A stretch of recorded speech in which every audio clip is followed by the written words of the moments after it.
bonjour à toutes et à tous. Alors ceux qui sont en présentiel, et évidemment ceux qui sont en ligne aussi. On va donc aujourd'hui débattre d'un sujet qui est rarement abordé ici. C'est un peu dommage à l'IREMO, c'est-à-dire les Balkans. Et on a choisi comme thème un thème important et un peu global, qui est donc les Balkans au défi du grand exode. Et pour en parler, donc j'ai le plaisir de recevoir alors Tefta Kalmandi, qui est coordinatrice du programme de l'European Council of Foreign Relations, et qui donc est une spécialiste de la région et du Kosovo en particulier peut-être. Et puis Jean-Arnaud Derens, qui est journaliste, qui est cofondateur du Courrier des Balkans, qui a commis des livres, dont celui-ci, par exemple, que je vous conseille, qui est Les Balkans, carrefour sous influence, en 100 questions. Donc c'est un ouvrage très intéressant pour entrer dans cette région. Et puis aussi celui-là que vous avez ici, Monténégro, le mur de pierre. La mer de pierre, ah, le mur, voilà. C'est un lapsus très révélateur. Alors, je vais, comme on fait habituellement, je vais laisser la parole alternativement à l'une et à l'autre.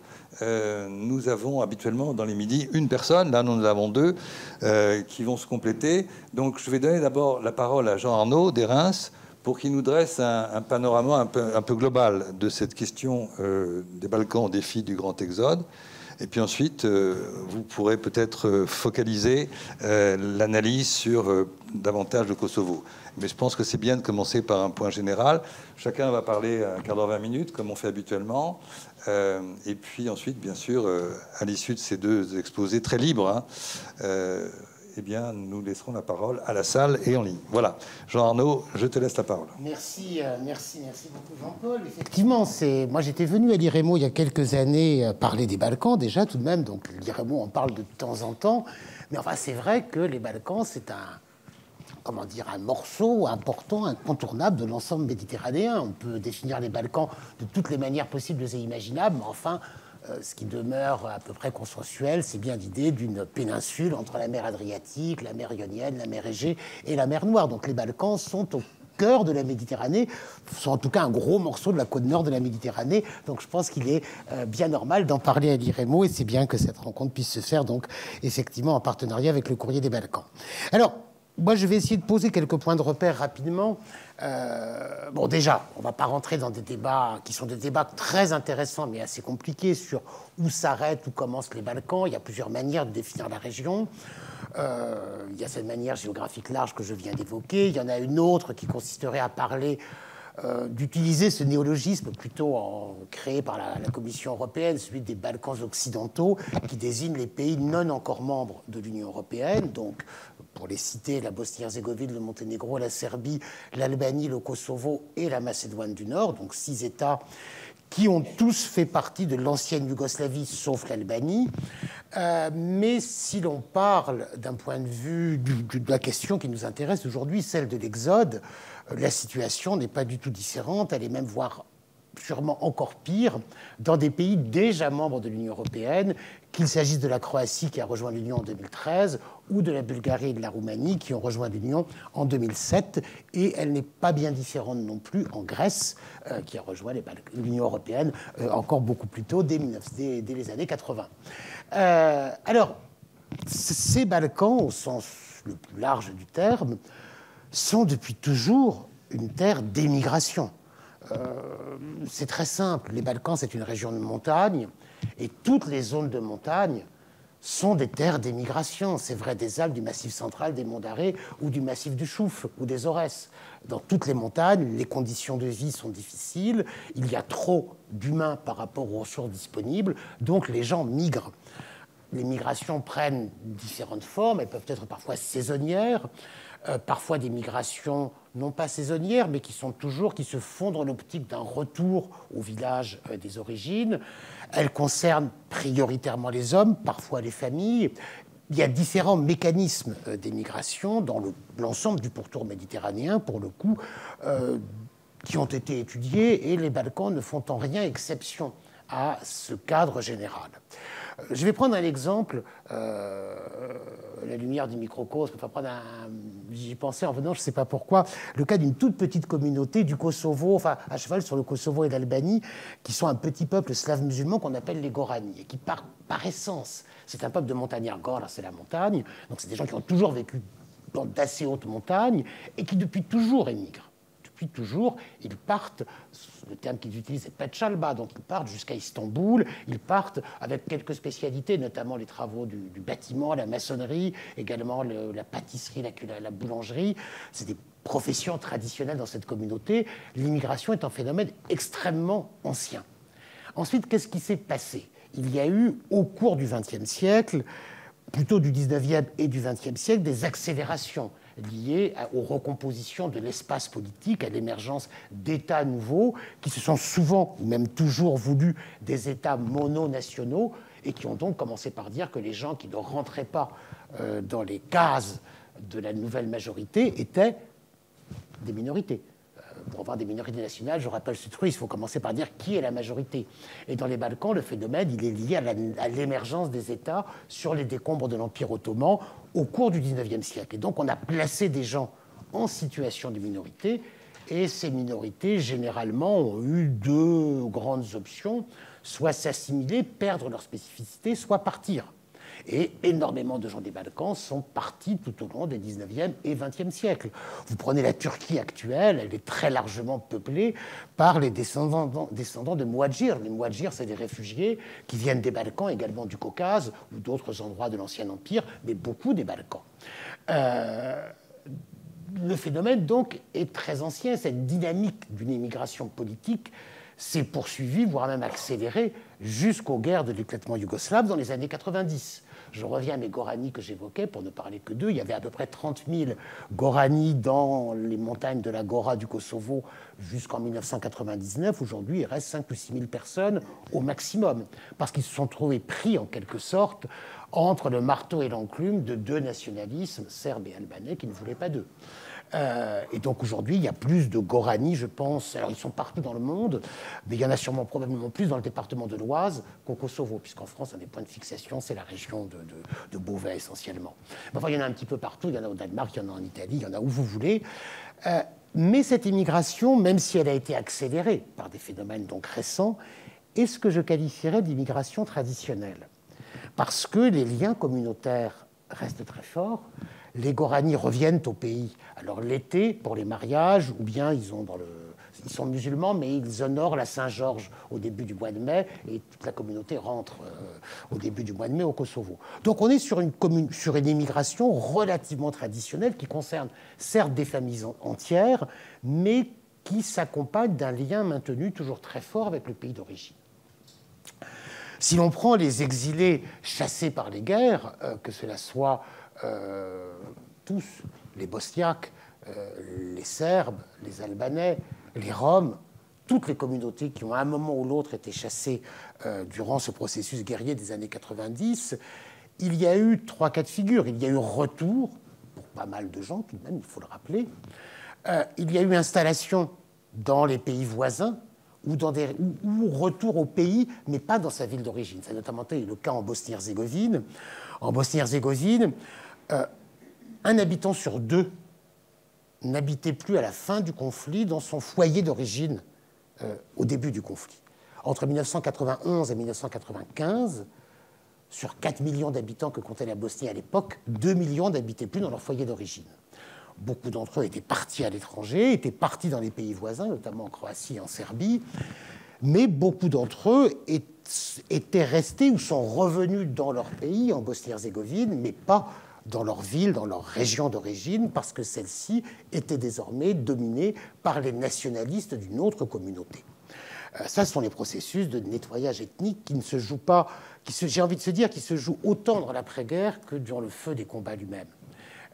Parce que vous pouvez toujours chasser des gens. La question, c'est vont-ils ou ne vont-ils pas revenir? Je pense bien sûr tout de même au cas de nettoyage ethnique le plus systématique qui se soit produit dans l'histoire récente et qui a eu lieu il y a 6 semaines, dans un silence absolument assourdissant de la communauté internationale, qui est la manière dont tous les Arméniens ont été virés du Karabakh. La question, c'est pourront-ils revenir?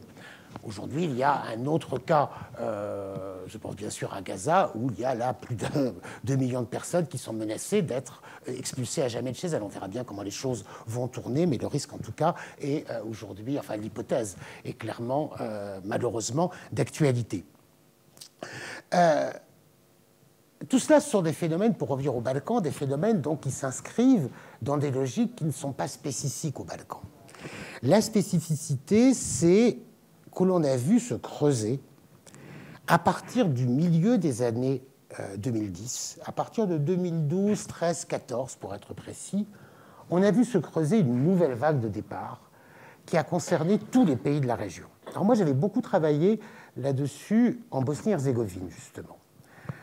J'avais travaillé, alors il n'y a pas de chiffres, parce que vous n'avez pas de chiffres des gens qui partent, c'est normal. Vous avez les chiffres éventuellement des gens qui arrivent, mais aucune institution ne tient une statistique des gens qui partent. Je rappelle en plus que la Bosnie-Herzégovine, contrairement au Kosovo, c'est un pays dont les gens ont la liberté de circulation dans l'espace Schengen. Alors pas pour s'installer, pas pour travailler, mais enfin, voilà, les gens partent avec un visa de tourisme et après ils continuent leur vie comme ils peuvent. Donc il n'y a pas de statistique du départ. Mais j'avais travaillé notamment au bureau de l'emploi du canton de Tuzla. Et là, on voit quelque chose d'admirable. On voit une baisse très sensible du chômage à partir de l'automne 2013. Il n'y a pas eu de miracle économique dans le canton de Tuzla en 2013. Il y a juste des gens qui n'étaient plus là et qui donc ont disparu des listes du chômage parce qu'ils étaient partis en Allemagne. Donc c'est comme ça, un peu par défaut, qu'on peut retrouver une trace de ces exils. Mais la question, c'est pourquoi l'automne 2013 ? Et vraiment, il y a un gap. Il y a toutes les statistiques qu'on peut donc essayer de retrouver en bricolant un petit peu, en tâtonnant, montrent le phénomène avec une parfaite cohérence chronologique. Il s'est passé deux choses dans les mois qui ont précédé, dans la première partie de l'année 2013.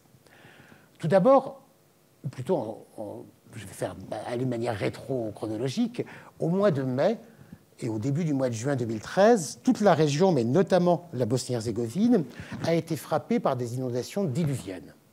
Bon, c'est un phénomène naturel, on ne va pas rentrer dans un débat sur le réchauffement climatique, mais au moins on admettra tous que les phénomènes naturels sont toujours amplifiés par l'impéritie des hommes.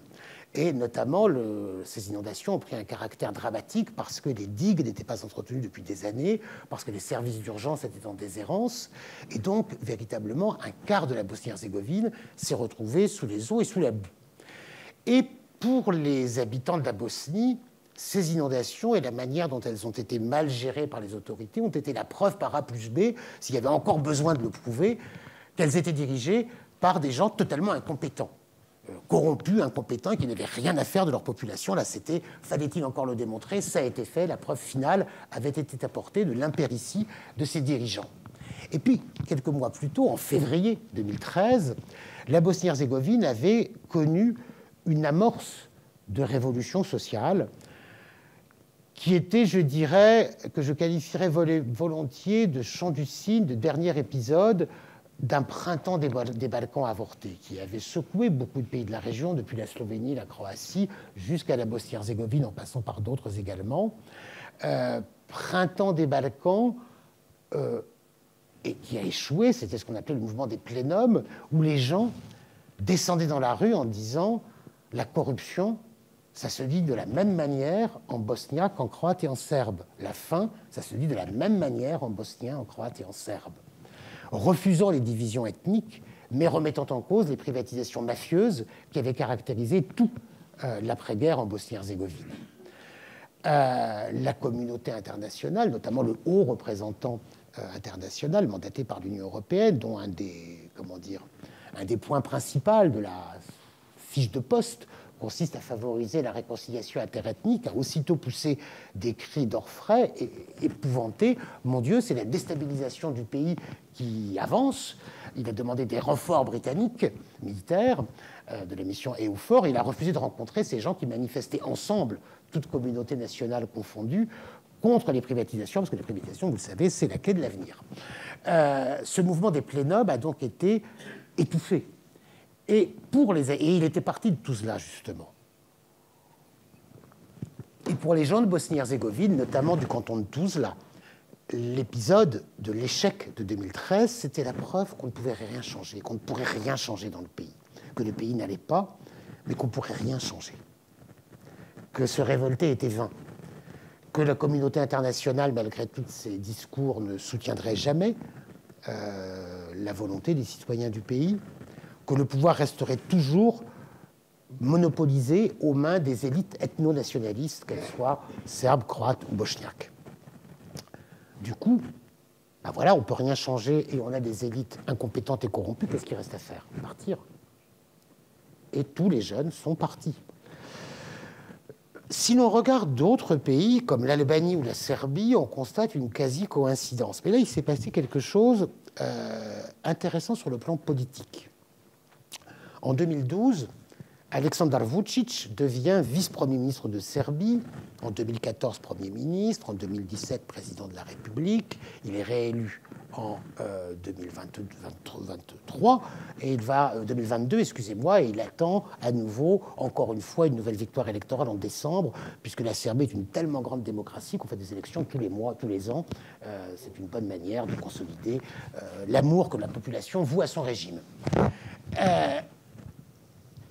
Donc, à partir de 2012-2013, se met en place ce régime d'Aleksandar Vučić de plus en plus autoritaire, de plus en plus corrompu, de plus en plus népotiste et clientéliste. Et c'est le moment où les gens commencent à partir, massivement. En Albanie, il y a aussi une sorte de coïncidence chronologique surprenante, puisqu'en 2013, Edi Rama a été élu pour la première fois Premier ministre. Il a depuis été réélu à 2 reprises. Il est toujours Premier ministre. L'Albanie, depuis la chute du régime stalinien, connaissait une sorte de bipartisme particulier entre un parti théoriquement de droite, le Parti démocratique, et un autre parti théoriquement de gauche, le Parti socialiste. Les deux ont en réalité à peu près le même programme, mais 2 partis qui organisaient 2 réseaux clientélistes, 2 réseaux dans les milieux économiques et économico-mafieux. Et en 2013, ce qui s'est passé, Edi Rama a renversé la table en disant à ces milieux-là, je vous offre tout, avec moi vous aurez tout. Et ils ont tout. Donc depuis, le Parti démocrate, privé de sa base économico-mafieuse, ou en tout cas d'une bonne part de celle-ci, n'est plus en mesure de revenir au pouvoir. Et Edi Rama et son Parti socialiste concentrent tous les pouvoirs dans le pays. 2016, ça a été l'été du cannabis, dont l'Italie a regardé avec un petit peu d'inquiétude quand même, comme une grande partie du pays a été mise en culture de cannabis. Il fallait aller au poste de police pour prendre et sa carte du Parti socialiste et ses plantes de Marie-Jeanne à planter. Tout est très organisé. Depuis, la production s'est devenue un peu plus discrète. Par contre, énormément d'argent a circulé dans le pays à ce moment-là et a permis de consolider cette base du régime d'Edi Rama. C'est le moment où énormément de gens ont commencé à partir. Aujourd'hui, alors toutes les statistiques sont totalement extravagantes. Dans le cas de l'Albanie, en 2017, 2% de la population est partie en un an.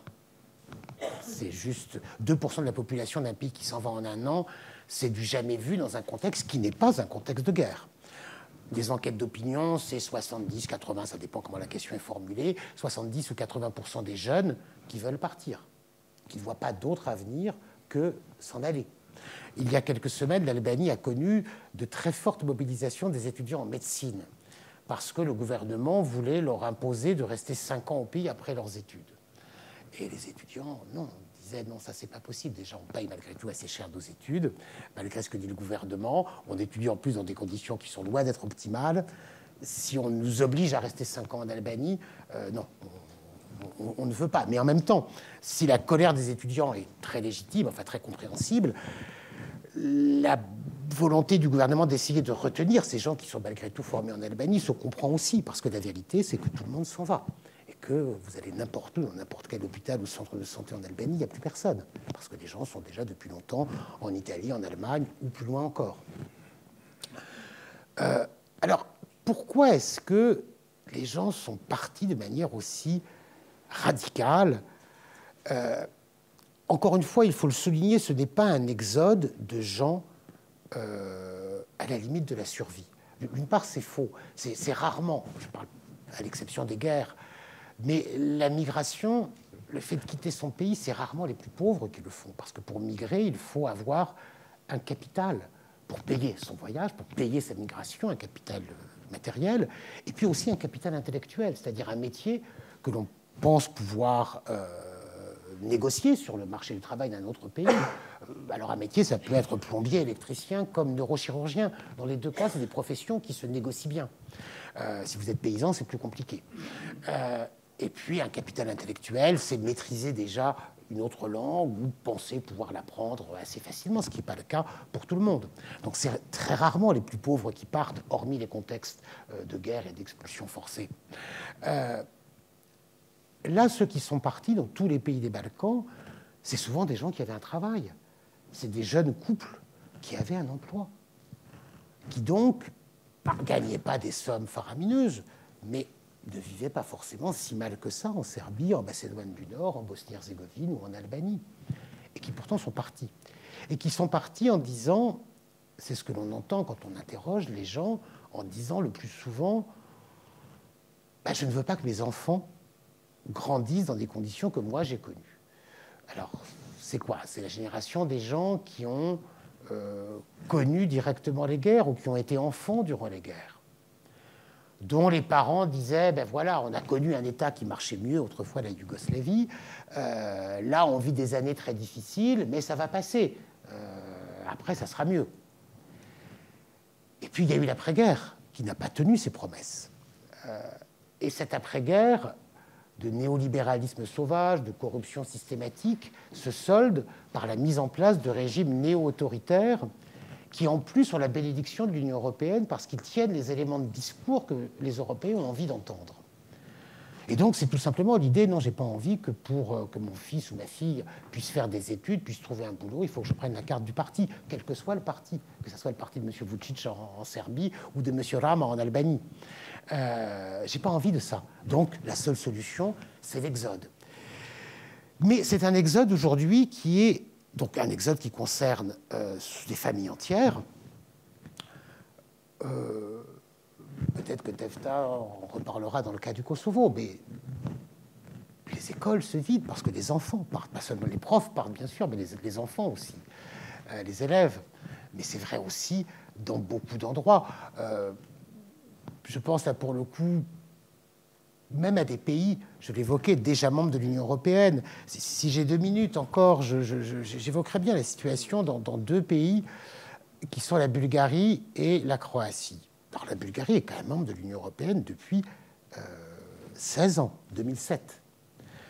D'après les projections des Nations Unies, la Bulgarie est un pays qui ne comptera plus que 5 millions d'habitants en 2035. Elle en comptait 10 millions en 1989, à la chute du communisme. Donc perdre 50% de sa population en 50 ans à peu près, dans un contexte, je le rappelle, qui n'est pas un contexte de guerre. La Bulgarie n'a connu à ce jour aucune guerre. C'est tout à fait exceptionnel. Alors, il y a eu, même dans le cas de la Bulgarie, on n'en parle pas beaucoup forcément, on l'a un petit peu oublié, il y a eu des déplacements forcés de population. Je pense à ce que l'on appelle les musulmans ou les Turcs, ça dépend de la terminologie, et fait l'objet de beaucoup de débats, qui ont été chassés à l'extrême fin du régime communiste vers la Turquie. Plus d'1 million de personnes qui sont parties à l'été 89, dont beaucoup se sont installés en Turquie, une partie est revenue, mais pas tous. Mais après, ce sont d'autres exodes, et d'autres exodes que l'adhésion à l'Union européenne n'a pas du tout ralenti. Les régions les plus touchées sont celles du nord-ouest, notamment près du Danube, parce que ce sont les régions à l'écart des grands itinéraires européens, assez loin de Sofia, où là, vous avez des villages entiers qui aujourd'hui sont des villages où il n'y a plus de femmes. Il n'y a plus que des hommes. Parce que les femmes partent travailler pour s'occuper de personnes âgées, notamment en Espagne et en Italie. Donc vous avez des villages entiers, la région de Vidin, de Montana, toutes ces régions-là, de l'Orme, enfin toutes les rives du Danube, où il n'y a plus un seul homme dans les villages.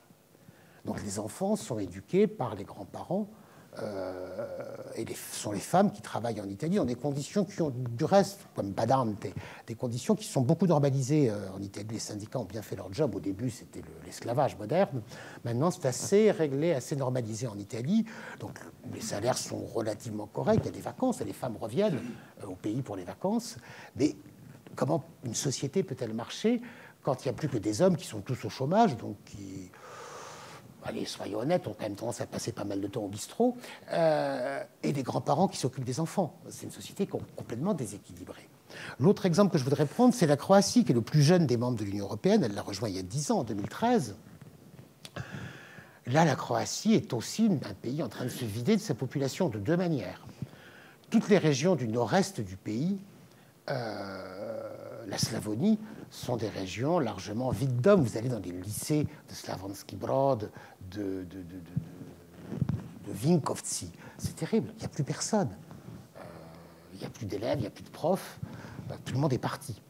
Alors, ce sont des régions qui, là aussi, étaient des régions relativement plus attractives, qui, à l'époque yougoslave, étaient des régions prospères, industrielles, avec aussi des régions de grande agriculture assez modernes. Enfin bon, c'est des régions qui ont toujours eu tendance à voir leur population partir. Mais là, le phénomène s'est amplifié de manière dramatique. Et ces gens, où est-ce qu'ils partent? Alors, ils partent, bien sûr, d'abord, comme toujours, il y a un exode interne, donc vers Zagreb, vers les grands centres urbains. Ça pouvait être aussi les centres sur la côte, et puis, dans un second temps, vers l'étranger, vers l'Allemagne, notamment vers l'Allemagne. Quand on parle d'immigration, en France, c'est le débat encore assez pathétique que l'on a pu voir au Sénat et que l'on va voir à l'Assemblée nationale. On a toujours cette illusion, enfin les politiciens ont cette illusion que la France n'aurait pas besoin d'immigration. Vous dites ça à n'importe quel chef d'entreprise, déjà il s'arrache les cheveux. C'est faux, la France a besoin d'immigration, parce que dans plein de professions, il n'y a plus personne. Mais ça, l'Allemagne l'a compris depuis très longtemps. Et l'Allemagne attire des migrants, recrute des migrants, parce qu'elle a besoin aussi bien d'électriciens, de plombiers, que d'infirmières, de brancardiers ou de médecins spécialisés. Ça, elle le sait depuis longtemps. Et l'Allemagne fait directement des opérations de recrutement de la main-d'œuvre. Dans le cas de la Bosnie, on peut voir régulièrement des Länder allemands qui font des opérations de job dating. Dans telle ville, on va recruter 50 électriciens pour, je ne sais pas moi, la Rhénanie, n'importe quel Länder ou n'importe quelle ville. Et vous avez, alors il faut parler un petit peu allemand, il y a des petits entretiens rapides et les gens partent. Je reviens à la Croatie. Dans un premier temps, dans les années 2000 surtout, la côte très touristique pouvait attirer une main-d'œuvre de l'intérieur. Et vous aviez même, il y a 15 ou 20 ans, 15 ans, un énorme écart entre les régions vraiment côtières et puis vous alliez à 5 km dans l'intérieur où c'était une autre chanson. Aujourd'hui, c'est même plus vrai. C'est même plus vrai parce que ce qui s'est passé, c'est le phénomène d'Airbnbisation de la côte. Aujourd'hui, plus personne ne peut habiter à Dubrovnik. C'est totalement inconcevable de vivre à Dubrovnik avec un salaire de prof ou de médecin. Idem à Split.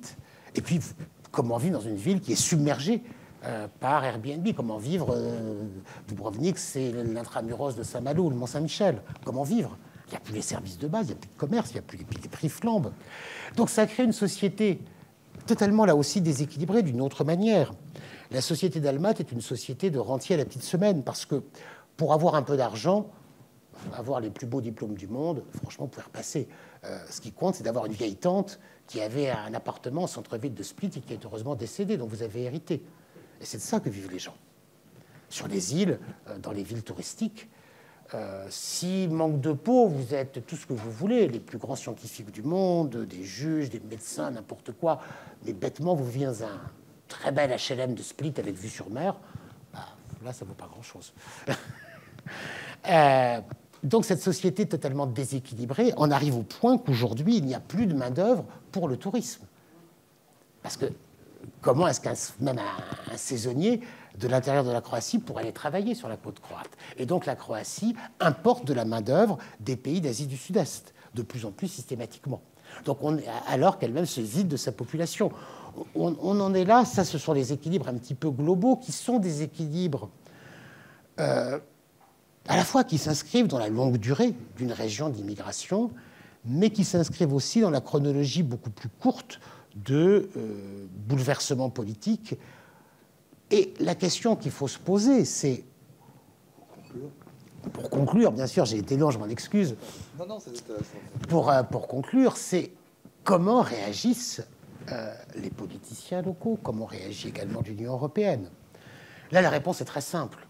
Hormis les discours électoraux, bien sûr, il faut faire des enfants, il faut que notre pays soit à nouveau prospère et nombreux, hormis ce genre de discours qui ne coûte pas bien cher, les dirigeants politiques de la région ne voient pas forcément cet exode d'un mauvais œil. Parce que les gens qui partent, d'une part, ça fait baisser le chômage, toujours tout bénéfice, et puis souvent, ce sont des gens qui ont envie de faire des choses dans leur société, qui pourraient donc voter contre les dirigeants en place.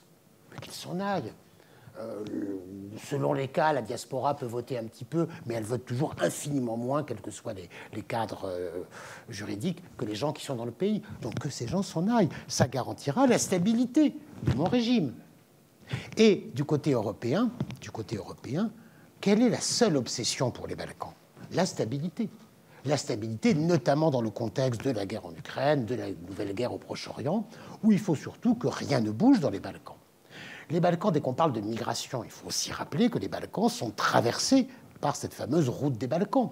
En 2022, plus d'une personne sur deux du Proche et du Moyen-Orient qui a rejoint l'Union européenne l'a fait par les Balkans, pas par la Méditerranée centrale, dont on parle plus à cause des événements tragiques comme les naufrages. Mais la route des Balkans est beaucoup plus importante, elle est un petit peu moins risquée, même s'il y a aussi, d'une part, énormément de violences policières, et puis des gens qui se noient, que ce soit dans la mer Égée, en traversant l'Evros entre la Turquie et la Grèce, ou bien à bien d'autres moments de cette route des Balkans. Donc, pour les Européens, la stabilité avant tout, et la stabilité, vous ne la faites pas en dealant avec des gentils, vous la faites en dealant avec les caïds. C'est toujours comme ça qu'on achète le calme et l'ordre. C'est pas en s'entendant avec les gentils, ça n'a aucun intérêt. Il faut dealer avec si vous voulez garantir l'ordre, il faut dealer avec les potentiels facteurs de désordre. Donc, de ce point de vue-là, des gens comme Edi Rama, comme Aleksandar Vučić, sont beaucoup plus importants aux yeux de l'Union européenne que n'importe qui d'autre. Parce que ce sont eux qui disent « Attention, si vous n'êtes pas gentil avec moi, je vais créer des problèmes ». Donc il faut prévenir les problèmes et cautionner les régimes autoritaires de M. Vučić, par exemple, pour garantir cet ordre à minima qui s'inscrit avant tout dans un contexte géopolitique de stabilité globale, de contrôle de la route des migrations des Balkans, et ça c'est un enjeu de sécurité très important. Mais pour Aleksandar Vučić, les conventions internationales sur le droit d'asile sont quelque chose qui peut tout à fait s'adapter en fonction des circonstances politiques du moment.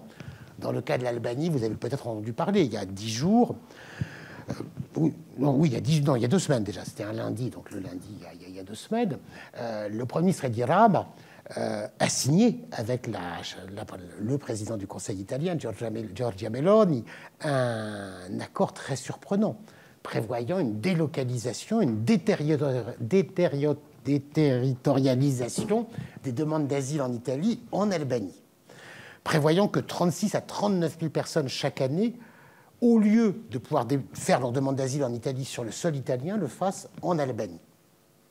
Alors l'exemple avancé était celui du Royaume-Uni avec le Rwanda. Ça a été invalidé par la justice britannique. Dans le cas de l'Albanie, on verra bien ce qui se passe. Pour l'instant, l'Union européenne a très très peu réagi. Mais il va de soi que si cela se fait, c'est un précédent et qu'il y aura d'autres accords de ce type avec tous les pays des Balkans. Voilà, je vais m'arrêter là. Effectivement, c'est un tableau très, très global et assez intéressant, un peu quand même inquiétant à tous égards. Alors, Tefta Kalmandi, on va venir maintenant sur une partie plus précise des Balkans. Vous nous emmenez au Kosovo.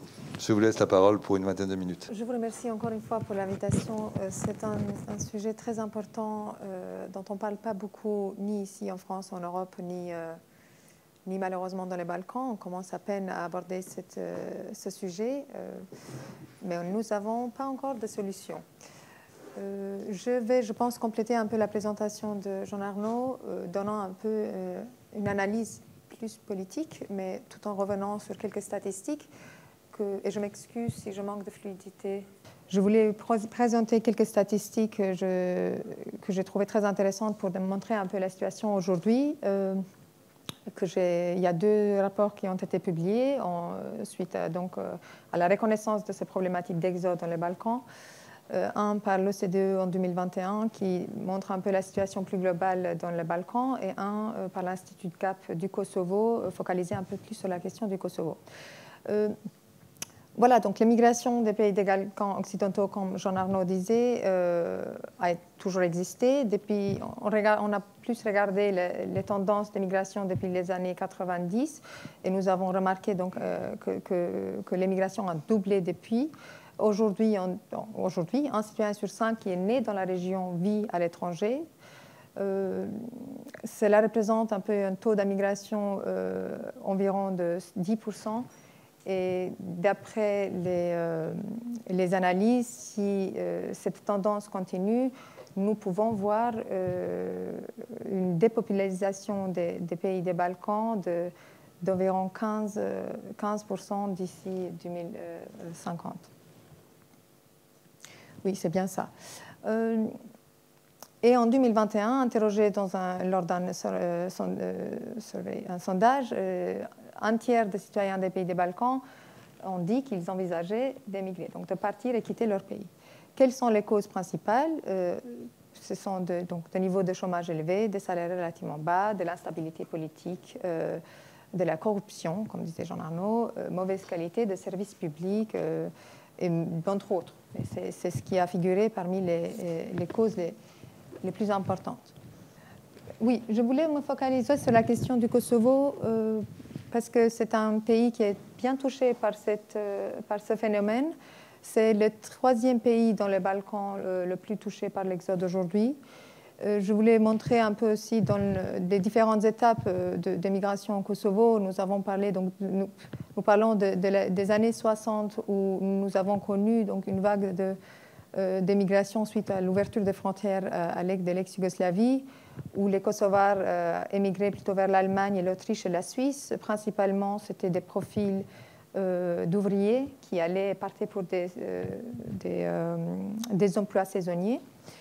Une étape un peu plus importante et beaucoup plus politique était entre les années 81 et 89, quand on parle d'une politique et situation de plus en plus défavorable envers les Albanais du Kosovo et discriminatoire, qui a fait qu'une grande partie aussi des élites sont parties à ce moment-là, et non seulement des ouvriers. Et puis, il y a l'étape des années 90 qui est marquée par des guerres dans les Balkans. Et dans le cas du Kosovo, nous avons vu aussi des déplacements un peu massifs de la population. Mais dans ce cas, moi, je préfère parler... Nous ne parlons pas vraiment d'exode, mais de nettoyage ethnique, parce que les personnes ne sont pas vraiment parties parce qu'il y avait d'autres raisons. Ils se sont sachés de chez eux. Et la période dont on parle de plus en plus aujourd'hui, c'est toute la période d'après-guerre au Kosovo jusqu'à aujourd'hui, où les citoyens du Kosovo émigrent vers les pays occidentaux, principalement Allemagne, Autriche, Suisse et Amérique du Nord, pour des raisons économiques et sociales. Donc je vais me focaliser plus sur cette troisième étape. Et les nouvelles tendances qu'on voit aujourd'hui dans cette dernière étape d'immigration, c'est qu'il y a de plus en plus de jeunes qualifiés, de jeunes professionnels et d'étudiants qui partent vers l'étranger. L'immigration, pour des raisons professionnelles, a augmenté au fil du temps. Et donc une très grande et importante mobilité étudiante de 6 pays des Balkans vers les pays de CDE durant ces dernières décennies. Donc des étudiants qui partent tout de suite après leurs études et qui restent et qui ne reviennent pas pour travailler chez eux. Nous parlons en anglais de ce phénomène comme brain drain ou comment on peut dire fuite des cerveaux. Fuite des cerveaux. C'est très dramatique, la fuite des cerveaux, oui, qui est effectivement très problématique, et notamment parce que tous ces pays-là ont connu aussi un ralentissement de croissance économique. Et donc, c'est un cycle vicieux parce que le plus les jeunes partent, le moins il y a de la possibilité de développer, de pays de se développer et de cette manière aussi d'avancer dans les réformes et de s'intégrer à l'Union européenne. Juste pour montrer un peu les tendances, depuis 2010, nous voyons bien que la population qui est née au Kosovo et qui a émigré vers l'Allemagne, donc le plus important, a bien augmenté. En 2022, la dernière étude a montré que 330 000 Kosovars sont partis vers l'Allemagne, ce qui est une vraie augmentation, si vous pouvez voir, depuis les années 2010, ce qu'expliquait Jean Arnaud.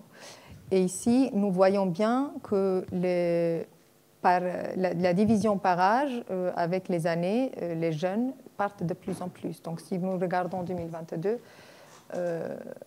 les personnes entre 25 et 45 représentent la plus grande, la partie la plus importante des personnes qui partent. Oui, c'est pas très bien. Voilà, qu'est-ce que ça représente comme... Quels sont les défis pour le Kosovo et pour un pays comme le Kosovo? Mais encore une fois, c'est une problématique un peu plus large dans d'autres pays des Balkans. C'est à peu près la même. Les défis sont les mêmes. Cela représente une perte de capital humain important. Cela donc a un impact direct sur le développement économique. Mais donc j'ai mis cercle vicieux parce qu'effectivement en même temps, s'ils partent, il y a moins de la possibilité pour ces pays de continuer à se développer. Il y a un impact direct sur la disponibilité et l'accessibilité aux services publics, et notamment les hôpitaux publics, comme disait Jean Arnaud. Au Kosovo, on le sent très très bien quand on est là-bas, cette situation où les médecins et les infirmiers partent tous les jours. Et il y a de vraies difficultés de soins, de recevoir des soins. Et tout cela a un impact malheureusement aussi dans le processus d'intégration à l'Union européenne. Mais encore une fois, je ne sais pas, je suis d'accord avec Jean Arnaud que nous avons vu dans le cas de Croatie, mais aussi de la Bulgarie, que l'adhésion à l'Union européenne n'a pas effectivement arrêté ce phénomène. Mais le fait que le processus d'intégration européenne a été ralenti dans les Balkans ces 2 dernières décennies a fait que les personnes ont joué dans leur motivation en fait, et dans leur perspective pour leur avenir. Et donc, cela, malgré tout, joue dans leur motivation de quitter leur pays et d'aller vers l'Union européenne. Donc, l'Union européenne est un facteur d'attirance très important, attire énormément les jeunes. Ce qui, donc, on peut dire que le fait que le plus on avance vers ce processus, les meilleures les chances qu'on garde les jeunes. Mais évidemment, ce n'est pas le seul problématique à adresser. Il y a aujourd'hui, il commence à avoir un débat sur ces questions-là. Cette question d'exode est assez péjorative et problématique dans les pays des Balkans. Il y a plein d'hommes et femmes politiques qui ne veulent pas discuter parce que la dépopulation, c'est dramatique, surtout des jeunes et des professionnels. Mais sans en parler, nous n'avons pas la possibilité de trouver des solutions, alors que cela demande des solutions assez urgentes. Et il faut travailler donc à reconnaître, moi je dis, l'exode en tant qu'une problématique qui est sérieuse et qui demande de vraies politiques pour adresser la problématique. Évidemment, il faut prioriser l'amélioration des conditions socio-économiques et lutter contre la corruption. C'est plus facilement dit que fait dans les Balkans. Nous avons encore, comme on disait, un problème avec des gouvernements et des leaders très autocrates. On appelle ça stabilocrates, qui ont le pouvoir de maintenir une forme de sécurité, malgré le fait que aujourd'hui, la situation change, mais l'Union européenne a préféré travailler avec ces personnes-là, sauf que ces personnes-là n'ont pas priorisé la lutte contre la corruption. Et les pays des Balkans n'ont pas avancé dans ces réformes assez pour pouvoir laisser place à un développement économique, à l'amélioration de la situation socio-économique, mais aussi des services publics, pour que les jeunes ne quittent pas le pays. Pour cela, il faudra évidemment un environnement de plus en plus démocratique, de nouvelles forces politiques. Donc, ces jeunes-là pourraient y rester pour créer des mouvements politiques, peut-être des nouvelles partis politiques, mais ils ne restent pas. Donc, il y a aussi moins la perspective d'un changement politique positif dans ce sens-là, malheureusement, à cause de la fuite des jeunes professionnels. Puisque la plupart des jeunes de Balkans partent vers l'Union européenne, c'est une problématique qu'il faut adresser avec l'Union européenne. Donc, et ça devrait être une des priorités de l'Union européenne dans le sens de la coopération avec les pays des Balkans européens, des Balkans occidentaux, puisque l'Union européenne accueille ces jeunes. Et une des choses qu'on pourrait faire en étroite collaboration, c'est les statistiques. Donc, avoir plus de données sur les personnes qui partent des Balkans et qui s'installent dans des pays de l'Union européenne, pour que après, les pays des Balkans puissent, sur la base de ces statistiques, trouver et présenter des solutions à comment soit les réintégrer, soit trouver des solutions un peu plus alternatives. On va discuter plus tard. Nous pourrions également faire de ce sujet une priorité des coopérations régionales, puisque c'est une problématique qui concerne tous les pays. Discuter ensemble, trouver des solutions en tant que région, de garder les jeunes dans la région, à travers des politiques aussi de circulation interrégionale, quand possible.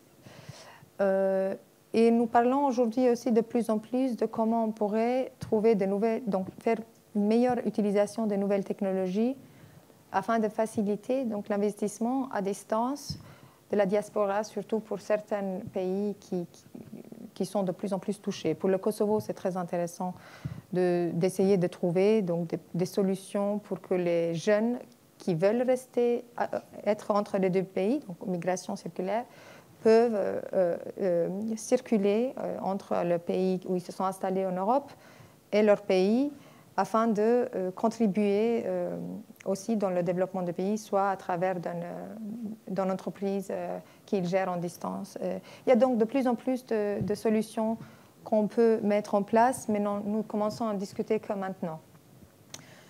Et pour cela, je disais, il faut déjà reconnaître que c'est une problématique, mais en même temps changer un peu la narrative dans de parler plutôt de comment est-ce que nous pouvons aborder cette question et trouver des solutions sans se concentrer sur la partie tragique de ce phénomène seulement.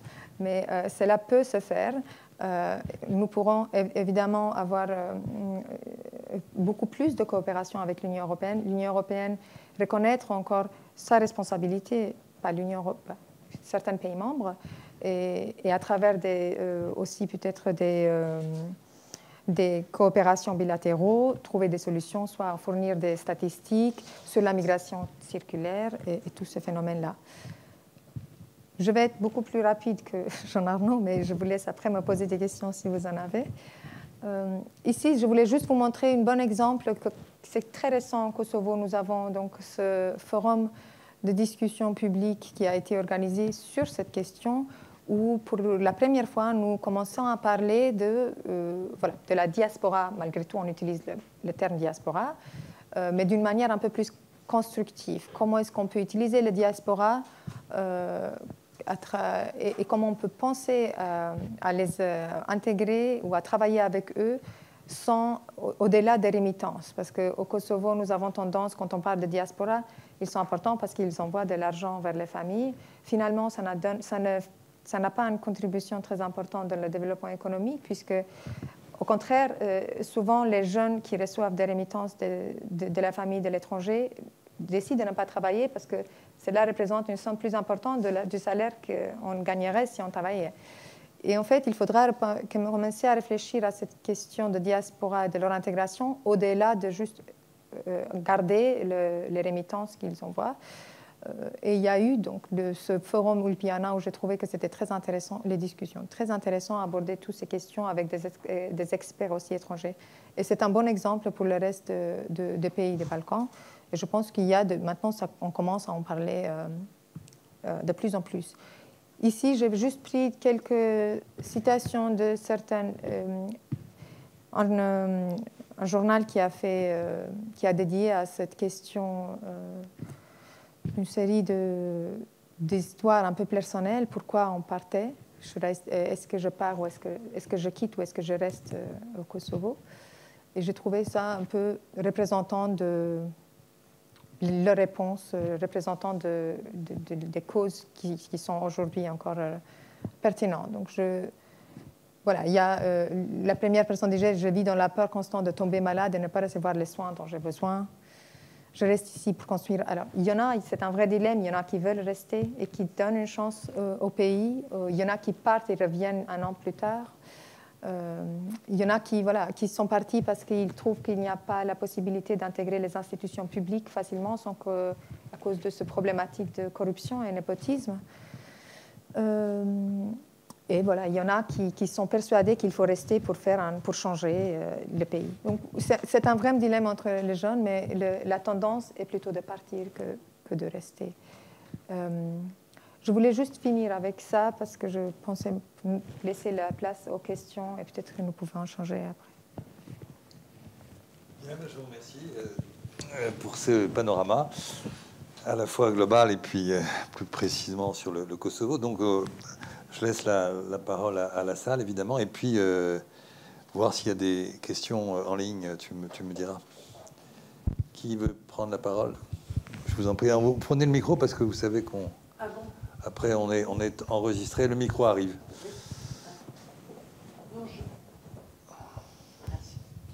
J'ai juste une question. On a parlé beaucoup des pays de l'Europe pour les pays d'émigration. Qu'en est-il des États-Unis à l'heure actuelle, où il y a toujours eu quand même des diasporas albanaises, des diasporas yougoslaves? Qu'en est-il un peu de l'évolution des départs vers les États-Unis? Merci. On prend les questions au fur et à mesure, c'est plus simple, allez-y. Qui veut répondre, ou les deux, enfin... Alors, oui, le départ, de ce qui concerne le Kosovo, le départ vers les États-Unis est toujours pertinent. Surtout, c'est une question de famille et de réunification avec la famille qui est déjà là. La vague la plus importante de départ aux États-Unis, c'était dans les années 80. Donc, il y a une grande diaspora qui attire les Albanais, mais surtout les Albanais del Monténégro, en fait. Mais la tendance vient plutôt des opportunités professionnelles et de la famille qui est déjà là-bas depuis les années 80 qui les attire. Si je peux rebondir sur deux choses. Bon, aux États-Unis, il y a aussi le Canada qui est important, notamment peut-être plus pour les Serbes et les Croates que pour les Albanais. Bon, parce qu'il y a toujours cette spécialisation de certains pays pour certaines communautés. Ça, c'est l'histoire des réseaux, des familles, des habitudes qui se sont créées. Les Macédoniens, par exemple, vont beaucoup soit au Canada, soit carrément en Australie, en Nouvelle-Zélande depuis très longtemps. Bon, donc après, une fois qu'on a déjà des cousins de la famille en Nouvelle-Zélande, soit à son tour, on émigre aussi vers ce pays, même s'il est très éloigné. Il y a aussi, et ça c'est quand même important, il y a de nouvelles destinations qui apparaissent. Par exemple, les pays du Golfe, qui attirent une main-d'œuvre qualifiée de toute nationalité, de toute confession, pas seulement les musulmans, loin de là. La Chine, éventuellement aussi. De ce point de vue-là, ces jeunes des Balkans, très bien diplômés souvent, qu'ils soient serbes, albanais, bosniaques ou tout ce que vous voulez, peu importe, s'inscrivent aussi dans une mondialisation qui ne connaît pas de frontières et où il y a des opportunités d'emploi qui peuvent être très intéressantes à Dubaï, quitte à revenir après, Dieu sait où. J'ai envie tout de même, par rapport à Dubaï et au Canada, raconter une toute petite histoire. Moi, j'ai un de mes dadas, c'est la construction navale. Alors là, pour le coup, pas en mer, sur le Danube, à Tulcea, en Roumanie, où il y a des chantiers navals très importants qui ont été rachetés par une entreprise finlandaise, mais qui ont formé durant des années d'excellents professionnels, tout ce que vous voulez, charpentiers, ingénieurs, électriciens de marine. Tous les travailleurs roumains de Tulcea, aujourd'hui, sont tous partis, soit au Canada, qui est en train de refaire sa marine de guerre depuis quelques années, soit dans les pays du Golfe, qui construisent également beaucoup de bateaux. Du coup, ces chantiers navals à Tulcea, qui ont été repris par une entreprise finlandaise, qui est-ce qu'ils font travailler? L'entreprise finlandaise, ça tombe bien, avait aussi repris un chantier naval au Vietnam, et l'entreprise finlandaise fait donc venir des Vietnamiens en Roumanie, puisque les Roumains sont partis au Canada ou dans les pays du Golfe. C'est la mondialisation à tous les niveaux de compétences. D'autres questions? Allez-y. Dans ce paysage de l'immigration balkanique, la France ne figure pas beaucoup. On parle beaucoup de l'Allemagne, de la Belgique, de l'Autriche, etc. Et très peu de la France. Est-ce qu'il y a des raisons fondamentales pour ça? Non, dans ma présentation, je me suis focalisée dans les 3 pays destinations les plus importants pour les Kosovars. La France ne figure pas parmi les 3 premiers pays les plus importants. Mais pour la Serbie, oui. Un peu. C'est pas le premier, mais c'est le troisième, je pense, d'après les... Autriche, Allemagne, Suisse, je dirais. Ah oui, peut-être le quatrième. Mais oui, je me suis juste... mais oui, la France, et surtout en 2014, donc cette vague très importante d'émigration 2014-2015, il y a eu beaucoup d'immigrés de la part des Balkans qui sont venus en France, mais une grande partie a été réintégrée au Kosovo à travers des coopérations bilatérales pour les réintégrer, parce qu'au final, ils n'ont pas vraiment de raison d'asile, de demander de l'asile. Donc on les a rapatriés. Il y a un gros problème, c'est-à-dire que les gens qui vont en Autriche et encore plus en Allemagne, ils vont dans la majorité des cas tout à fait légalement, parce qu'ils sont recrutés par des entreprises allemandes qui ont besoin de travail, de travailleurs. Donc vous avez le contrat de travail et derrière vous avez le visa, enfin les papiers de résidence. Il ne faut pas idéaliser les choses. Moi, j'ai le cas d'une amie dans le nord du Monténégro qui attend un regroupement familial. Là, le regroupement familial, ça peut prendre jusqu'à 2 ans. Hein, donc, c'est pas non plus le paradis sur Terre, l'Allemagne. Mais voilà, il y a ce besoin d'émigration qui est reconnu et donc les gens peuvent partir.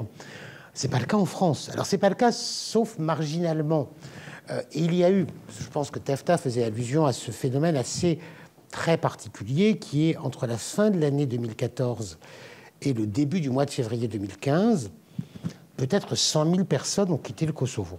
Entre 5 et 7-8% de la population qui part en 2 mois et demi. Là encore, c'est du jamais vu dans un contexte qui n'est pas un contexte de guerre. Alors, il y a beaucoup de... Moi, je n'ai pas vu de travaux récents sur ce phénomène, en fait. Alors, je pense que sociologiquement, c'est une mine. Il y aurait tellement de choses à... Moi, j'avais couvert ça comme journaliste. On a d'abord été surpris par le phénomène. Dans les hypothèses, il y a le rôle de la rumeur. Donc là, des sociologues pourraient travailler avec de manière très intéressante. Notamment, il y avait une rumeur qui disait qu'il fallait partir au plus vite parce qu'ensuite, l'Allemagne allait fermer ses frontières au début du mois de février. Et de fait, au début du mois de février, l'Allemagne a introduit ses contrôles aux frontières. Comme quoi, la rumeur n'était pas totalement infondée. Il y a aussi l'hypothèse que cette migration a été favorisée par des réseaux de passeurs qui ensuite ont utilisé les mêmes réseaux pour faire passer 1 million de personnes venues majoritairement de Syrie. En quelque sorte, les Kosovars auraient damé le chemin, préparé la route à ceux qui allaient suivre. En sachant que ces réseaux de passeurs sont des réseaux bien antérieurs à cette crise de 2015. Les Balkans ont toujours été une voie de passage et certains réseaux criminels afghans ou pakistanais ont pignon sur rue depuis les années 60-70 du fait du trafic de cocaïne, d'héroïne, notamment en Serbie. Donc il y a des vieux réseaux qui existent, qui ont été réactivés. Mais cette vague d'exode reste très mystérieuse. Moi, j'avais travaillé notamment dans la commune de Ferizaj, où là, au mois de décembre, les classes se sont vidées. Sur une classe de 30 gamins, il y en avait 15 qui étaient partis. À un moment, il y avait un autobus qui faisait une liaison directe entre Ferizaj et Laval, dans la Mayenne. Oui, parce que la Mayenne est un département qui, en France, a le plus faible taux de chômage et qui manque le plus de main-d'œuvre dans un secteur bien précis qui est l'agroalimentaire, et notamment les abattoirs. Et donc là, il y avait régularisation possible en Mayenne de gens prêts à travailler dans les abattoirs. Alors, ça ne veut pas dire que tout le monde a été régularisé, parce que les gens sont arrivés comme demandeurs d'asile, du fait de l'hypocrisie française. Mais après, il n'y avait bien évidemment pas vraiment de légitimité à demander la protection subsidiaire. C'était juste la seule possibilité. Et après, une des voies de régularisation, c'est qu'une entreprise dise que vous êtes indispensable. Et là, dans l'agroalimentaire, ça pouvait marcher. Et les élus du département de la Mayenne ont soutenu cette logique-là. Mais voilà, c'est du bricolage par rapport à le départ des gens vers la France, c'est du bricolage. Aujourd'hui, ceux qui continuent à venir beaucoup en France, c'est les Albanais, d'Albanie, je veux dire. Alors, ça peut être soit parce qu'ils ont moins de réseaux de connaissances de familles déjà établies en Allemagne, en Suisse ou en Autriche. Ça, c'est un premier élément. Ils ont souvent moins de compétences. Ils peuvent aussi utiliser la France comme une voie de passage vers la Grande-Bretagne. Mais vous avez alors, dans le summum, c'était la fin des années 2000, hein, 2010, je veux dire, 2017, 18, 19, juste avant le Covid, où les Albanais étaient souvent, le ressortissant d'Albanie, hein, j'entends, était la première nationalité des demandeurs d'asile, devant les Syriens ou les Afghans en France, qui est quand même un petit peu aberrant. Et ces gens étaient presque toujours déboutés.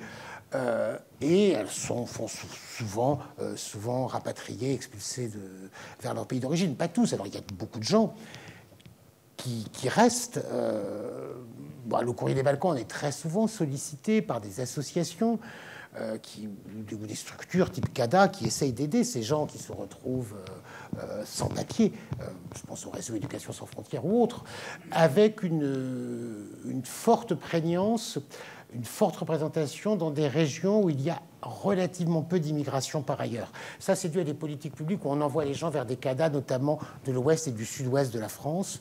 Et donc, il y a des concentrations assez étonnantes dans des endroits où il n'y a pas énormément de migration, je pense notamment au sud-ouest. Mais aujourd'hui, moi j'ai vu encore il n'y a pas très longtemps au téléphone quelqu'un qui travaille dans une association à Strasbourg. Il y a 200 personnes d'Albanie et du Kosovo qui dorment dans la rue à Strasbourg aujourd'hui, en ce moment. Il y a eu après un moment 200 sous un pont à Lyon. Moi j'avais été il y a déjà 5-6 ans à Montauban. Il y avait 300 Kosovars qui dormaient sous un pont. Physiquement, le pont, c'est pratique, hein, ça abrite de la pluie sur la Garonne. Donc cette réalité-là, alors numériquement, c'est beaucoup moins important que les départs vers l'Allemagne. Ça, il faut en être clair. Ça concerne malgré tout un nombre limité de personnes, mais c'est aussi un aspect de la réalité. Je peux juste rebondir sur la question. Oui, j'essaie, mais... Non, c'est bon. Allez-y. Oui, voilà. Je voulais rebondir sur la question de la vague d'immigration 2014-2015, qui a un lien direct avec donc, le passage de la route des Balkans pris par les migrants du Moyen-Orient, qui a favorisé une réémergence des groupes criminels de trafiquants de personnes, qui ont donc favorisé ce mouvement aussi des Kosovars, mais pas seulement. Et je connais des personnes qui partaient parce que tout le monde partait parce qu'il y avait quelqu'un, ou on payait quelqu'un 1 000 euros, 2 000 euros pour prendre la route et partir illégalement. C'était particulier, nous ne parlons pas, ce n'est pas le sujet d'aujourd'hui. Une grande partie de ces personnes-là, soit sont retournées tout seules, soit nous les avons repatriées.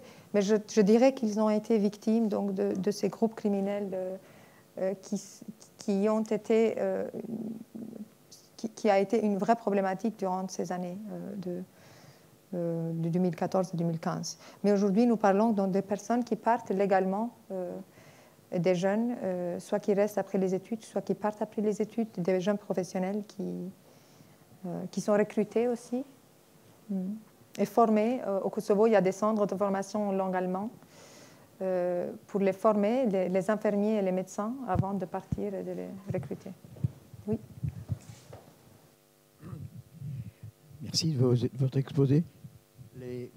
Les Balkans sont traversés par une des routes de la soie que la Chine aménage. Est-ce que, depuis la Grèce jusqu'à la Serbie et puis au-delà, est-ce que ça a des conséquences sur le développement de quelques pôles économiques ou industriels? Marginalement, parce que, fondamentalement, les Chinois fonctionnent de manière assez fermée. Je vais prendre l'exemple de l'autoroute au Monténégro. C'est un chantier qui a eu des conséquences environnementales dramatiques, qui a été financé par un prêt consenti par des banques chinoises au gouvernement du Monténégro, ce qui a mis le pays au bord de la banqueroute. Mais le chantier a été réalisé par des entreprises chinoises avec des travailleurs venus de Chine.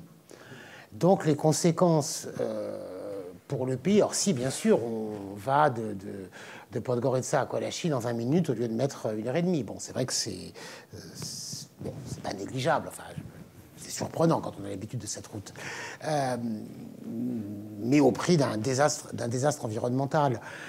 Après, les conséquences, non, il est difficile d'établir que ça entraîne une logique économique vertueuse.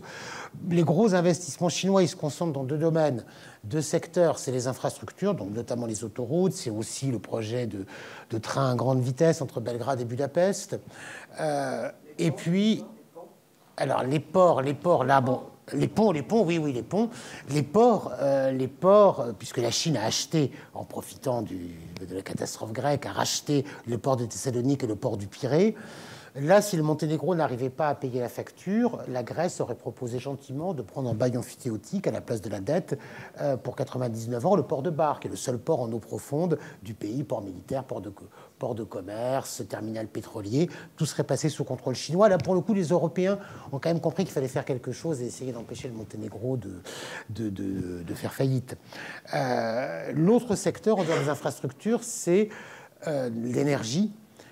L'énergie, et notamment les mines et les centrales à charbon, où grosso modo la Chine fait dans l'Union européenne ce qu'il est impossible de faire dans les pays fait dans les Balkans, ce qu'il est déjà interdit de faire dans les pays de l'Union européenne, avec des centrales aussi bien en Serbie qu'en Bosnie-Herzégovine notamment, extrêmement polluantes, des mines également extrêmement polluantes, mais ça marche et ça représente bien évidemment une part pas négligeable du mix énergétique des pays concernés.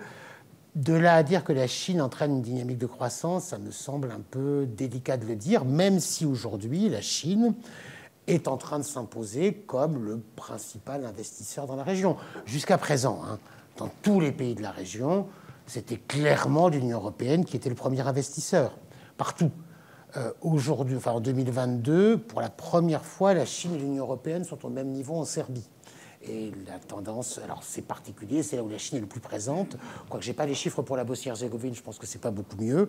Et puis la tendance va s'amplifier, très certainement. Il y avait une question Ce sera bref, c'est une toute petite question. Je pense que c'est extrêmement marginal, mais avez-vous entendu parler de certains Européens de l'Ouest qui travaillent sur Internet et qui s'installent dans des villes, en tout cas de l'ex-Yougoslavie, moi c'est ce que j'ai entendu comme témoignage à la radio, parce que c'est moins cher, c'est agréable, on peut travailler correctement, etc., etc. Est-ce que vous avez constaté ça ou c'est totalement exceptionnel? C'est marginal, mais ça existe. C'est marginal, mais ça existe et ça va sûrement se développer. Oui, c'est bien sûr. Bon, c'est les nomades numériques, mais alors ça peut concerner des Européens de l'Ouest. Ça concerne aussi des migrations intérieures, par exemple.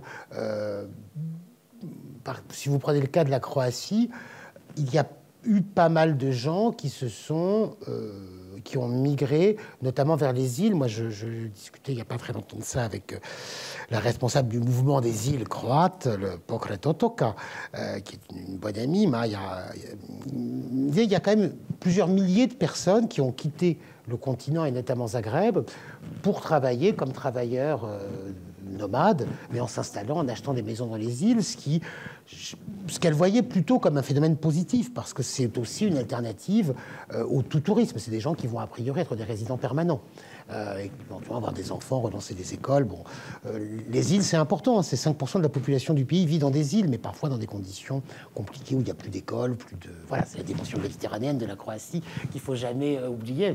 Une problématique sur l'insularité qui est très forte. Pour rebondir sur ce qu'évoquait aussi Tefta tout à l'heure, parce que je crois que c'est vraiment des pistes que tu évoquais, c'est la voie de l'avenir. Enfin, en tout cas, les discours volontaristes ou normatifs n'ont aucune chance. Dire il ne faut pas migrer ou on va interdire les migrations, c'est faire pipi dans un violon, c'est essayer de vider la mer avec une tasse de thé, ça n'a pas de sens. On ne pourra pas interdire ces phénomènes et on ne peut pas appeler à la conscience politique des uns ou des autres, ou sociale, pour arrêter le phénomène. Par contre, effectivement, c'est dans des logiques de migration tournante, c'est aussi dans des logiques de création de nouveaux emplois. Dans le cas du Kosovo, il y a quand même deux phénomènes aujourd'hui qui se passent. D'une part, on ne l'a pas encore évoqué, mais normalement, le 1er janvier 2024, le régime des visas sera, pour l'espace Schengen, sera enfin levé pour le Kosovo. Alors, ce qui est une attente depuis des années et des années pour les Kosovars, qui s'estiment discriminés par rapport à leurs voisins monténégrins, serbes, macédoniens ou albanais d'Albanie. Mais en même temps, il y a la crainte que ça ne provoque un énorme mouvement de départ de gens au Kosovo. Bon, ça, on va voir comment les choses se passent. Nous, le Courrier des Balkans, on suit, on a mis en place tout un programme de publications sur le sujet. On essaie de suivre ce phénomène. Pour l'instant, les signaux sont un peu contradictoires. On n'a pas encore, mais on verra bien comment ça va se passer tout début janvier 2024. Il y a en tout cas beaucoup de gens qui vont partir. Ça, c'est certain. Ça sera massif, moins massif qu'on peut le penser. On verra bien comment ça se passera. Dans le même temps, le Kosovo est aussi un pays où il y a de plus en plus de création d'emplois, d'entreprises notamment de high-tech américaines qui délocalisent des activités au Kosovo. Là, c'est près, je crois, en 2022, plus de 800 entreprises qui ont été enregistrées au Kosovo. Alors, c'est énorme, c'est énorme. Moi, j'ai plusieurs amis qui travaillent dans ce secteur-là. Alors, qu'est-ce qui se passe?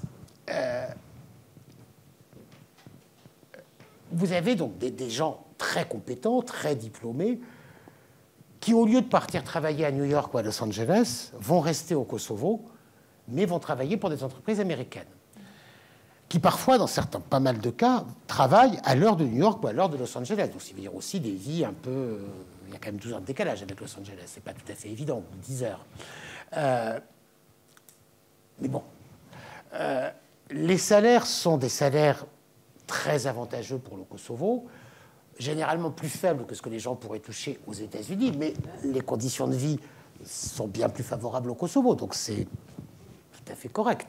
Sauf que le plus souvent, les gens ne cotisent pas, ça dépend des entreprises. En tout cas, ils cotisent quasiment jamais pour la retraite.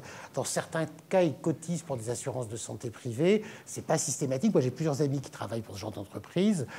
La situation est différente. En tout cas, si vous voulez poser comme ça, c'est gagnant-gagnant, parce que vous, jeune Kosovar diplômé, vous pouvez rester au pays et travailler avec un salaire plus avantageux que ce qui vous est offert par ailleurs. Et pour les entreprises américaines, c'est jackpot, parce que c'est une manœuvre qui vous coûte beaucoup moins cher.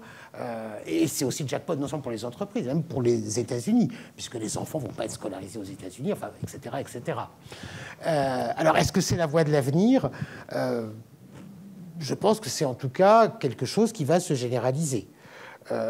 Vous avez aussi d'autres, à un niveau de compétences et de diplôme moins important, vous avez un secteur d'activité qui crée de l'emploi un petit peu au Kosovo, encore plus en Albanie, qui est tout le marché du télétravail, de la téléprospection, du télémarketing et des services d'assistance téléphonique. Concrètement, vous savez, quand vous avez un problème sur votre portable ou autre chose, vous appelez un numéro, c'est rarement des gens en France que vous obtenez. Pour les services français, ça va le plus souvent être des gens qui sont dans des pays du Maghreb ou d'Afrique. L'Albanie, où les gens parlent très bien italien et potentiellement sans accent, l'Albanie a le quasi-monopole du marché italien. C'est grand, l'Italie. Enfin, il y a un petit peu en Roumanie, mais un petit peu en Tunisie. Mais ce que les gens disent, c'est que les Albanais vont toujours mieux parler l'albanais avec moins d'accent qu'un roumain. Vont parler l'italien avec moins d'accent qu'un roumain. Alors, les conditions de travail dans ces entreprises, même sur le marché italien, au passage, le leader mondial du marché, c'est une entreprise française cotée au CAC 40, très discrète. Mais c'est une entreprise française qui est vraiment un des leaders mondiaux du marché. Les conditions, c'est des salaires horaires qui évoluent entre 2 et 3 euros de l'heure. Donc, comment dire, si vous travaillez beaucoup, vous pouvez gagner facilement 500 euros par mois. En travaillant vraiment beaucoup, vous pouvez arriver à 1 millier d'euros par mois. Là encore, ce n'est pas négligeable en Albanie.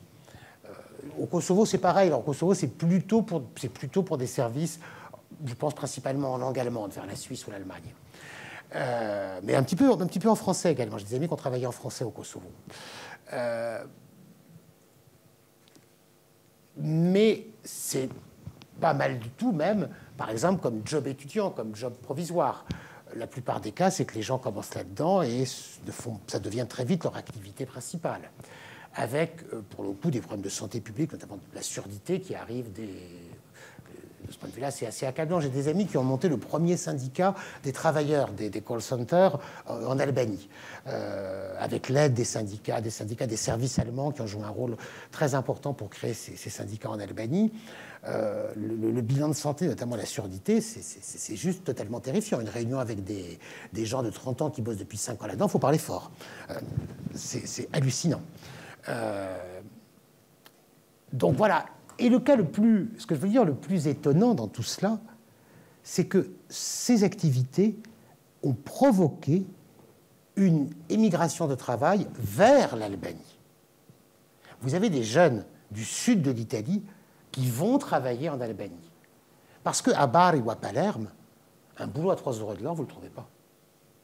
Un boulot qui vous permet de gagner 1 000 € par mois, vous ne le trouvez pas. Et la vie à Tirana ou à Durrës est moins chère, même qu'à Bari ou où vous voulez, dans le sud de l'Italie. Du coup, alors Edi Rama, le Premier ministre, est très fier de dire on a inversé les logiques de la migration, maintenant nous attirons des travailleurs italiens. Regardez comme l'Albanie se développe. Bon, c'est juste dans une mondialisation, effectivement, où les pauvres se baladent, oui, et vont là où il y a un peu de boulot. Mais ça contribue, bien évidemment, à changer aussi. C'est un des aspects de la réalité. Est-ce qu'il y a des questions en ligne? On a une question en ligne. Juste une question en ligne. Alors, pardon. Êtes-vous optimiste pour les Balkans ou une simple étincelle allumée par les nationalistes peut rallumer la flamme du conflit? Qui veut répondre? Je pense que je vais répondre parce que les tensions les plus importantes récemment dans les Balkans ont lieu au nord du Kosovo. Nous avons vu que les Balkans ne sont pas à l'abri de nouvelles tensions. Je ne pense pas que nous pouvons dire qu'il y aurait une guerre entre le Kosovo et la Serbie comme il y avait dans les années 90, pour le simple fait qu'au Kosovo aujourd'hui nous avons l'OTAN, donc la Serbie ne va pas faire face à l'OTAN, l'armée serbe, ils ne pourront pas, et c'est un très mauvais choix stratégique s'ils décident de le faire, surtout en vue de leur processus d'intégration à l'Union européenne. Mais des cercles de tensions sont de nouveau de retour, et c'est là principalement, c'est lié beaucoup à la guerre en Ukraine, mais aussi à un processus d'élargissement qui a pris beaucoup trop longtemps et qui n'a pas donné suite dans les Balkans. Donc oui, nous sommes là aujourd'hui, et c'est là, et pour rebondir dans la question d'exode, par exemple, dans l'exemple du Kosovo, les tensions actuelles, puisqu'il y a une mémoire de guerre qui est encore récente, les personnes, dès qu'ils se sentent qu'il y a la question de sécurité qui revient à l'agenda, la première chose qu'ils font, c'est les valises. Donc malheureusement, ça joue aussi dans le choix de partir, mais moi je suis optimiste des Balkans. Je pense que l'Ukraine a donné un élan à le processus d'élargissement, mais aussi un espoir pour les Balkans que cela se fait et cela est possible. Mais comment faire pour aider les Balkans à rattraper un peu le pas des réformes, c'est un travail qui reste à faire avec l'Union européenne. Je ne sais pas si j'ai répondu. Après, je vous passe la parole, madame. Mais je ne voudrais pas que ceux qui sont en ligne soient... S'il y en a. L'Arabie Saoudite, le Qatar investissent en Bosnie dans des villages de vacances et des projets immobiliers. Cela n'est pas neutre. C'est un lieu de villégiature pour les pays du Golfe. Ce peut être un point positif pour l'emploi en Bosnie, mais les Bosniaques qui pratiquent un islam totalement libre ne seront-ils pas pris au piège de cette manne financière où le taux de chômage des jeunes Bosniaques est de 60%? Alors, pour commencer, le taux de chômage n'est plus de 60% parce que les jeunes sont partis, donc le taux de chômage a un peu baissé. La manne financière, ce que décrit cette personne est réel. La manne financière, toutefois, est très limitée. Le principal investissement des pays du Golfe, c'est à Belgrade. C'est l'énorme complexe Belgrade Waterfront, Beograd Navodi, qui a défiguré le centre de la capitale serbe pour construire une sorte de mini Dubaï balkanique dont on voit bien, dont on ne voit pas du tout à qui et à quoi il pourrait servir. Sauf une opération de blanchiment d'argent, on ne voit pas trop à quoi correspondent ces immenses buildings qui sont très largement vides, qui proposent des appartements de luxe dans une zone inondable, donc même une zone un petit peu fragile. On voit mal la rationalité économique, mais c'est de très loin le principal investissement des pays du Golfe dans la région. Donc l'argent, je dirais, l'argent n'a pas de couleur, n'a pas d'odeur et n'a pas vraiment de religion. Après, il y a un tourisme des pays du monde arabe, enfin, d'Arabie saoudite et des pays du Golfe arabo-persique. Il y a un tourisme réel en Bosnie-Herzégovine parce que c'est, comment dirais-je, c'est à la fois le pays, c'est l'Europe et ça reste encore un pays où les majoritairement musulmans et où on peut ressentir un sentiment de familiarité. Donc, ce qui veut dire, vous avez des familles c'est plutôt la classe moyenne saoudienne, des familles qui vont visiter le pays. Et puis, ça peut aussi être des gens qui vont faire dans un pays musulman ce qui n'est pas tout à fait permis de faire dans le leur de pays musulmans, comme de boire un petit peu d'alcool. Je ne pense pas que ce soit très, très grave comme phénomène, même si il est réel.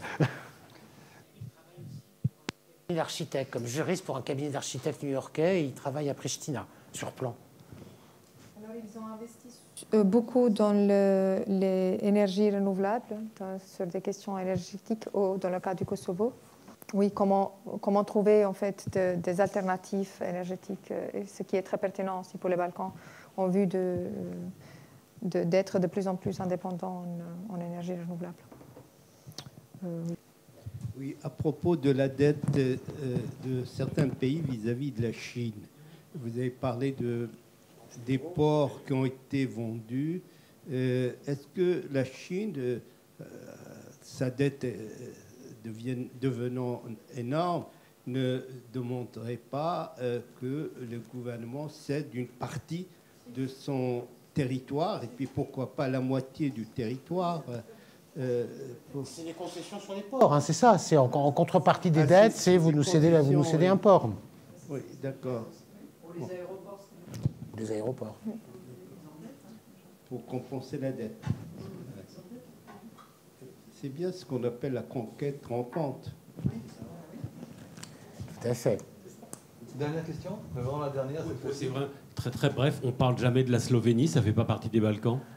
Alors nous couvrons la Slovénie au courrier des Balkans parce que la Slovénie a fait partie de la Yougoslavie. Après, les Balkans, c'est un espace qui n'a pas de définition consensuelle, précise et rigoureuse. C'est un espace concept, si vous voulez. Il y a pas de. Je suis incapable de répondre à la question est-ce que la Slovénie ou est-ce que la Roumanie fait ou non partie des Balkans. Ça dépendra comment on voit les choses. Juste pour raconter une petite anecdote que je cite souvent, vous allez à Trieste, en Italie, les gens sont très fiers de dire que leur ville est la porte des Balkans. Vous allez en Slovénie, on va dire non, nous, c'est pas les Balkans, allez voir les voisins. Donc c'est un peu casse-gueule cette histoire. Il y a une porte et on n'entre pas dans les Balkans. Mais oui, dans la Slovénie, en tout cas, une bonne partie de son histoire qui est partagée avec ses voisins, même si c'est un pays qui est aujourd'hui un des pays qui s'en sort le mieux de manière évidente, qui est un pays relativement prospère, qui a connu une tentation de droite radicale ces dernières années avec Janez Janša, mais qui s'en est distancié, qui aujourd'hui a un gouvernement. Je pense qu'aujourd'hui, le gouvernement le plus à gauche de l'Union européenne avec l'Espagne, un gouvernement qui inclut des sociodémocrates, sociolibéraux et la gauche radicale, avec une présidente issue du parti Pirate, qui a notamment demandé très clairement un cessez-le-feu à Gaza. Voilà, donc la Slovénie est un cas un petit peu particulier dans le contexte européen.